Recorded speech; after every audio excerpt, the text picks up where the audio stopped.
zăpadă la ea acasă, uitați-vă și voi. Deci numai, de 2 zile dăm zăpada continuu jos. Continuu. Asta este zăpadă de vreo câteva ori.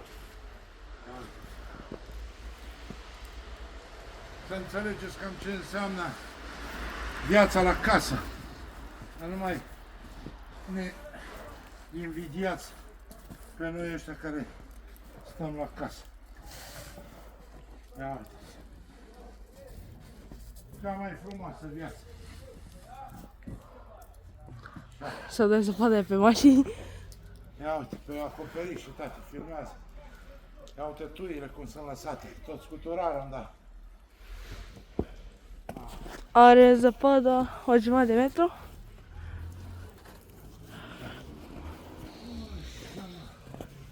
Ieri copilul m-a certat că de ce am dat jos zăpada pe mașina și acum e la loc. Au, viața mea. O dăm cu mâinile ca... Că dacă o dăm cu mătura zgârie mașinile. Până la vară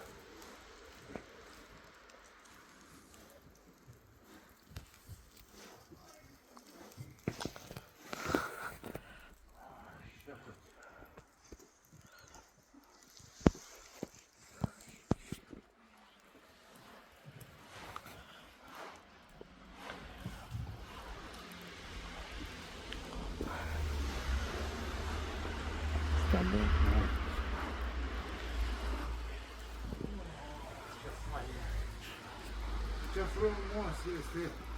Iarna nu-i ca vara, vara nu-i ca iarna. Mai cu pauză de când ai cântat.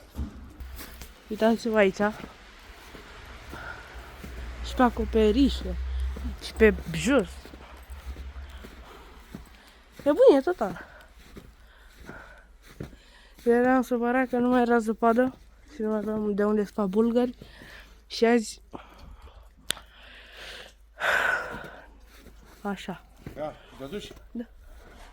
Ia uite aici. Ia uitați, vedeți? Cam asta se face la țară. Ia uitați. Wow. Acum trebuie să dăm aici jos. Oh.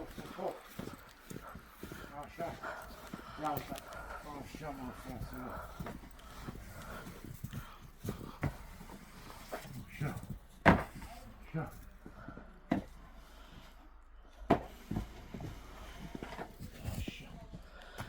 Aici. Dar oricum se face la loc. Da? Oricum se face la loc. Da. Dar ce să facem, uitați? Trebuie să scuturăm.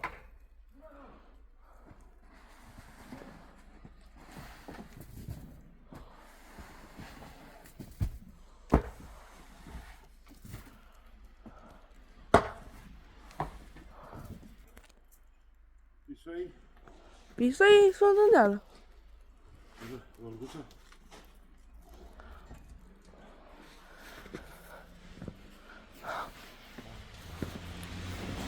Oh. Na! Dumnezeu. Ia uitați-vă aici. Ia uitați. Frumusețe de volcodav. Oh. Ia uitați. Ia-l. Hai!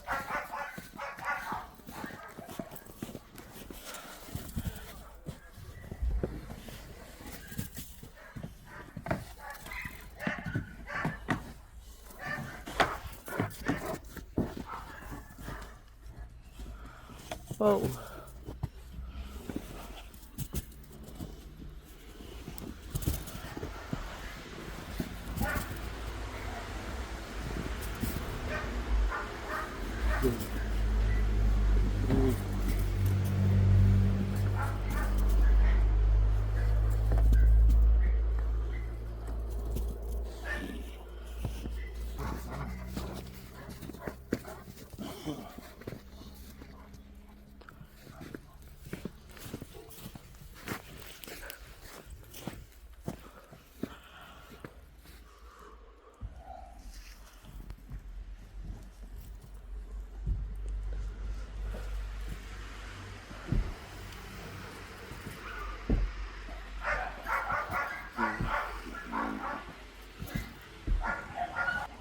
Și așa, ca să încheiem filmarea, oricum, voiam să zic că bucurați-vă că timp e zăpadă, că după nu o să mai prindeți vreo 9 luni. Așa că jucați-vă și simțiți-vă copii. V-am pupat, pa!